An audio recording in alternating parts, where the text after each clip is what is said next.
Con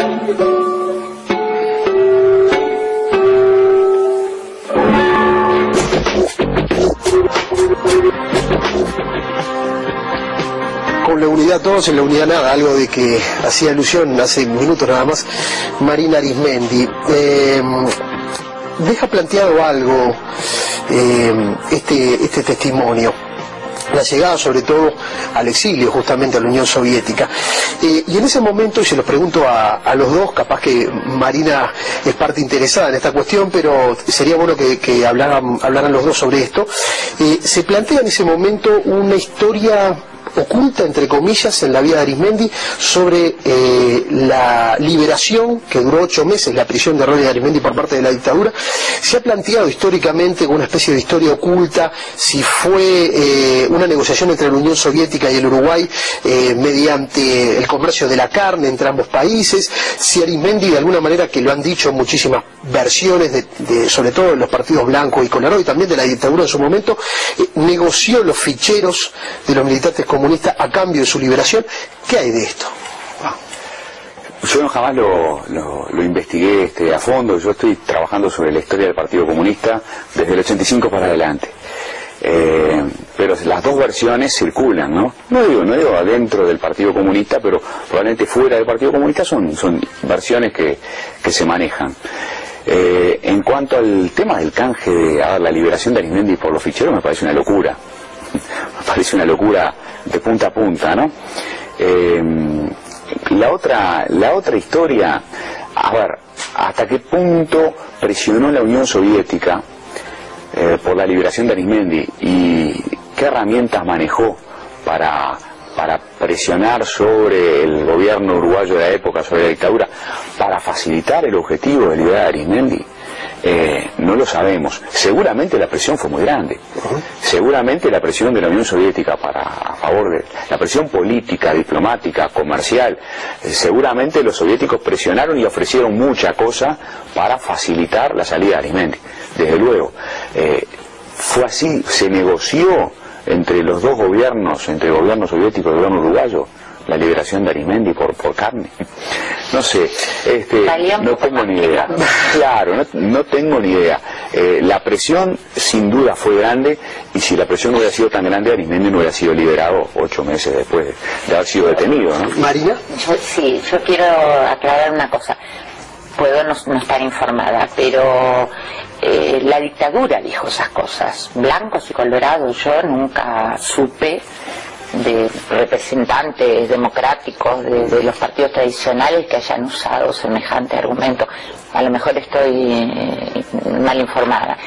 En aquel momento, yo lo recuerdo porque yo estaba dentro del país, salían en televisión y decían: usted es comunista y todavía no lo fueron a buscar porque Arismendi entregó el fichero, espere que ya van a ir. Es decir, era una cosa, parte de la campaña de la dictadura, porque de alguna manera también tenía que justificar el haberlo liberado. Yo recuerdo, en este caso siempre, fue después de mucho sufrimiento y todo, pero también se logró con Luis Corbalán, con el secretario del Partido Comunista de Chile, se logró en el marco de un intercambio que hubo. Pero yo recuerdo cuando Corbalán, yo ahí ya estaba en el exilio, en lo que era la República Democrática Alemana, la llegada de Corbalán, y fue en el marco de una fuerte presión internacional entre lo que en ese momento era el campo socialista y la dictadura. Entonces, la dictadura chilena en este caso, ¿no? Entonces, creo que no es un tema que lo vean en ese aspecto. Puede sonar algo, a ver, no sé cuál sería la palabra, intercambio entre un país, en este caso la Unión Soviética, y dictadura. ¿Suena bien? Bueno, hace pocas horas, si queremos, hubo un intercambio entre un soldado israelí es otro momento, es otra situación, pero en la historia de los pueblos y de los países esas cosas se van dando. Quizá nos demos la real trascendencia y la noción de quién estábamos hablando, de Ronnie Arizmendi. Claro, porque algo que planteaba Turiansky muy bien hace un momento, cuando Turiansky dice que era el rescate de la concepción nacional del partido, de una concepción de la revolución uruguaya, como decíamos y decimos, no desvinculaba para nada, al contrario, era parte de lo que aprendimos y parte de lo que Arizmendi ejercía, era ese vínculo con todos los partidos comunistas, es decir, lo que era todo el movimiento comunista internacional y los partidos y movimientos democráticos o progresistas, no necesariamente de matriz comunista. Y esto es distinto porque tiene que ver también con esa concepción que decíamos, bueno, son revolucionarios, son gente que está peleando. El Che, por ejemplo, era una figura para nosotros, jóvenes comunistas de los 60, importantísima en la revolución cubana. No lo era para los jóvenes comunistas chilenos, no lo era para los jóvenes comunistas argentinos. Y entonces, también con respecto al vínculo con el Partido Comunista Italiano, francés, etcétera, es decir, aún con el tema China, con el cual siempre tuvimos una diferencia profunda, ¿no? La escisión china, como decía Arizmendi, y él decía la tragedia de la escisión china. Está claro. Adolfo, querías señalar. No, sí, otro aspecto de lo que decía Turiansky hace un ratito. Y enseguida vamos a ver el testimonio de Gerardo Leitner.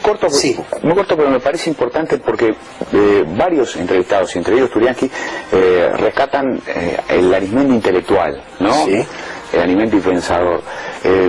Yo creo que en un partido como el Partido Comunista, en donde lo doctrinario es tan importante, por definición lo doctrinario es importante, en donde lo teórico es importante, porque se parte de la base de que no se puede hacer una revolución improvisando, se hace una revolución estudiando la base del marxismo-leninismo, que es eso, es la ciencia de la transformación revolucionaria de la sociedad.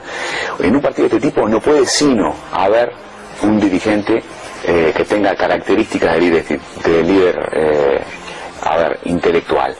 El perfil intelectual de Arizmendi yo creo que es consistente con el tipo de partido que tratan de ser los partidos comunistas, partidos doctrinarios con un fuerte componente teórico. Y ese rasgo es muy visible a lo largo de toda su historia, ¿no? Gerardo Leitner, como lo decía, hace unos días presentó aquí en Uruguay el libro Camaradas y Compañeros, justamente sobre la historia del Partido Comunista, y también tiene capítulos aparte sobre la historia de Ronnie Arizmendi. Antes de partir a Israel, que es donde está radicado, lo dio en esta entrevista y nos habló sobre su pensamiento de Ronnie Arizmendi.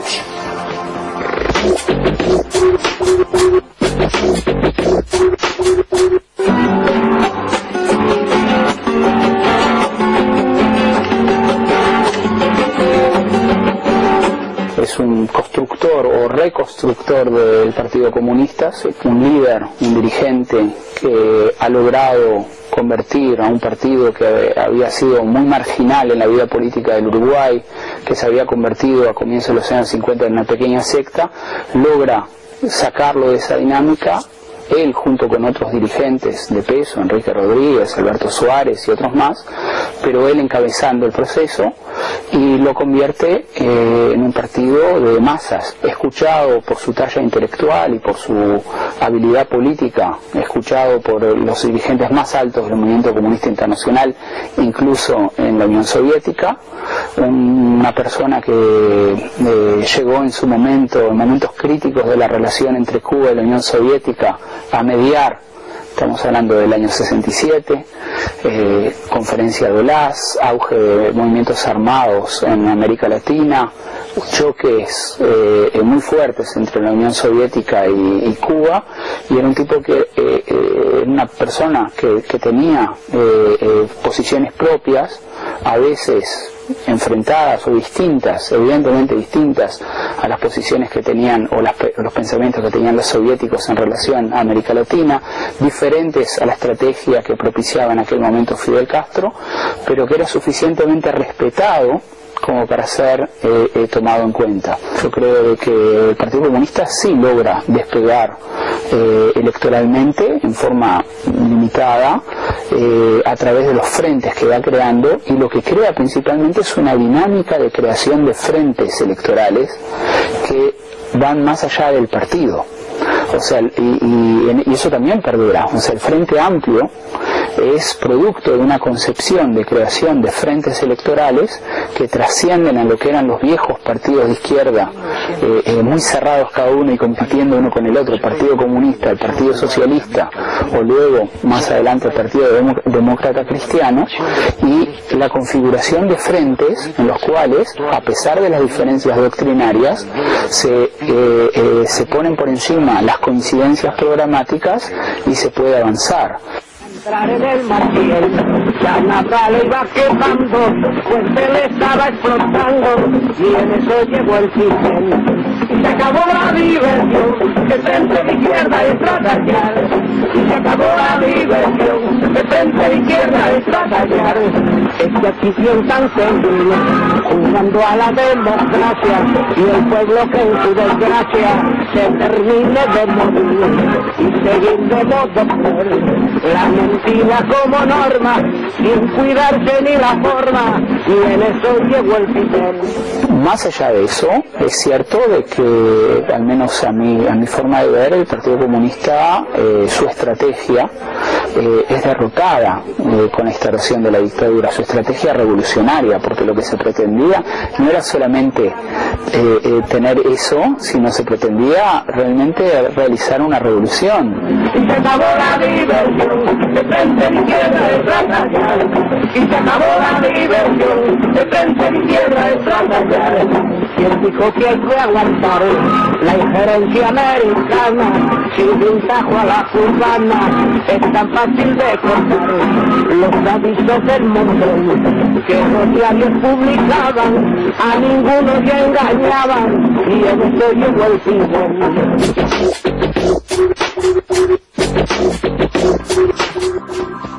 Nos estamos quedando sin tiempo prácticamente. Les pido solo dos reflexiones finales.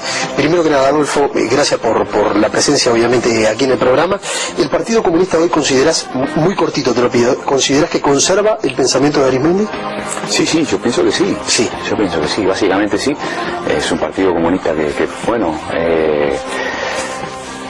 Sí, sigue pensando la revolución uruguaya a partir del Frente Amplio, el Frente Amplio como la vía de aproximación a un proceso revolucionario, sí, pienso que sí.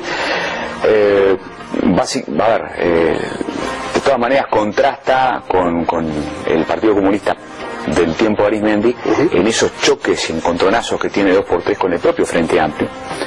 Pero bueno, más allá de esos choques, esos tirones, esos tironeos que uno ve hacer a los comunistas respecto al gobierno Frente Amplio, yo creo que sí, que sigue el camino de Arismendi. Sí. Muchísimas gracias por estar. Marina Arismendi, ¿qué te dejó como político y qué te dejó como padre? Y bueno, como político, yo creo que lo que yo soy es absolutamente como persona, no solo en la vida política, porque hay que entender que es una forma de vida. Ser comunista es una opción de vida. Y bueno, y él era el máximo dirigente, era absolutamente inseparable y por encima de su condición de padre, en la relación de una militante como era yo, o como soy. Como padre, yo creo que un poco heredé el poder pensar, como decía Vladimir Turiansky, pensar con cabeza propia, y la tosudez de los vascos. Te agradezco muchísimo por tu presencia también. Hasta aquí el personaje de hoy, en Hechos y Personajes, Rodney Arismendi.